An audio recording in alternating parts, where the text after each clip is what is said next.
Let's resin, let's fun. Hey everyone! Today we're going to discuss the secrets of making ocean waves on the resin board. On our last video, we covered all the important precautions. Now it's time to dive into the techniques of creating stunning ocean waves. If you haven't watched the previous video, I highly recommend checking it out first for a better understanding before you get started. Now here's everything we'll be using. First, we have this resin kit for creating ocean waves.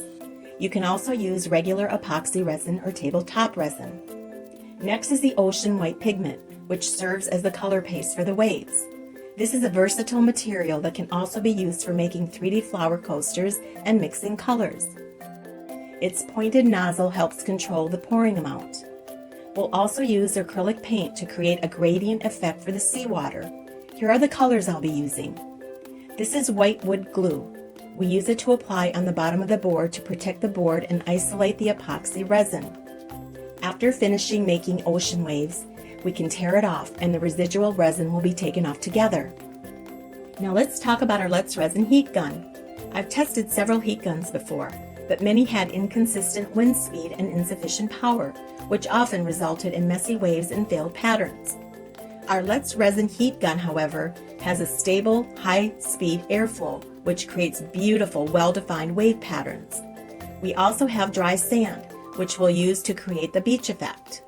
A small measuring cup will help with color mixing, and its pointed spout makes it easier to control the pouring. A temperature gun is essential for checking that the resin reaches the right temperature, between 43 and 50 degrees Celsius, before creating the wave effect. We'll use stirring sticks to mix the colors. And finally, we have a wooden board as our base. Make sure to choose a sealed wood board. Fresh wood is not recommended, as moisture can cause excessive bubbles and prevent proper curing. If your board has visible holes, seal them with resin before starting. Now let's prepare the sand. For a golden beach effect, mix our acrylic paint with dry sand. If you're using sand from the beach, dry it in the oven at the lowest temperature for about 15 minutes to prevent curing issues. Spread the sand onto the board using a stick. Stacking it in layers helps create a more natural, undulating texture. Let it dry completely. This usually takes around 12 hours. Now let's color the wood. To achieve a realistic seawater gradient, I'll be using black, dark blue, and Tiffany blue acrylic paint. Start by painting the edges of the wood with dark blue, covering about half of the area. If the paint looks uneven, wait for the first layer to dry before applying another coat. Use black acrylic paint to darken the edges, blending it into the blue for a smooth gradient effect. Fill the remaining section with Tiffany blue, then use a brush to blend the colors together, creating a natural transition. Once the paint is dry, use a paper towel to wipe off any excess from the edges. We want to protect the wooden board, so to prevent resin from sticking to the bottom, apply wood glue to the underside of the board.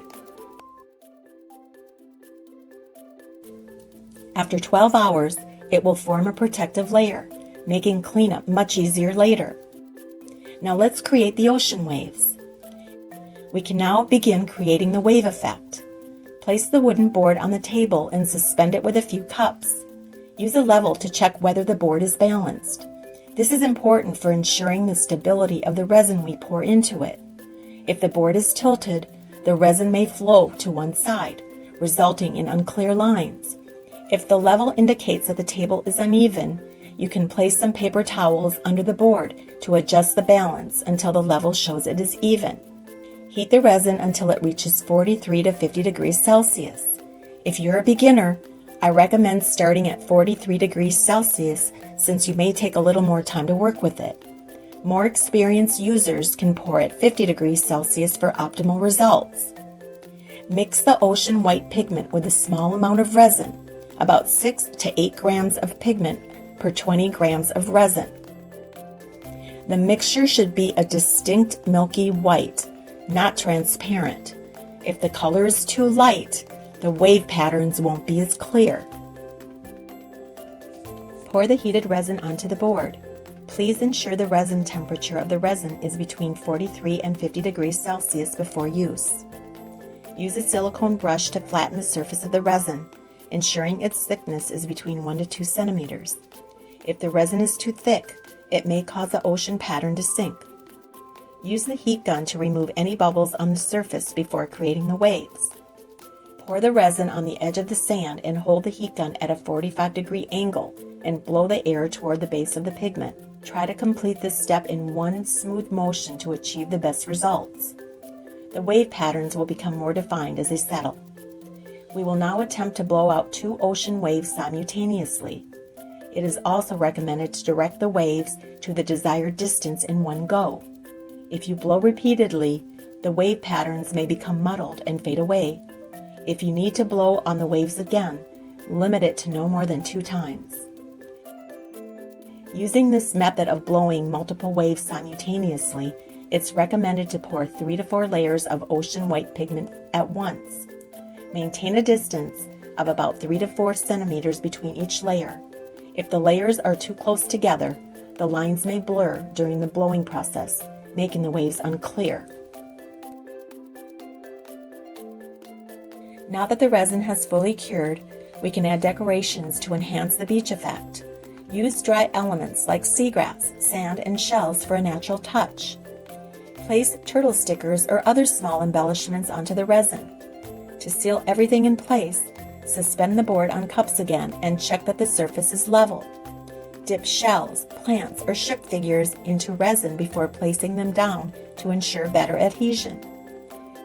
Pour the final resin layer evenly over the surface. The resin temperature should be around 40 degrees Celsius for a smooth finish. Be sure to spread the resin evenly over the surface and then let the resin completely cure for about 12 hours. After curing, you may notice leftover resin particles on the bottom.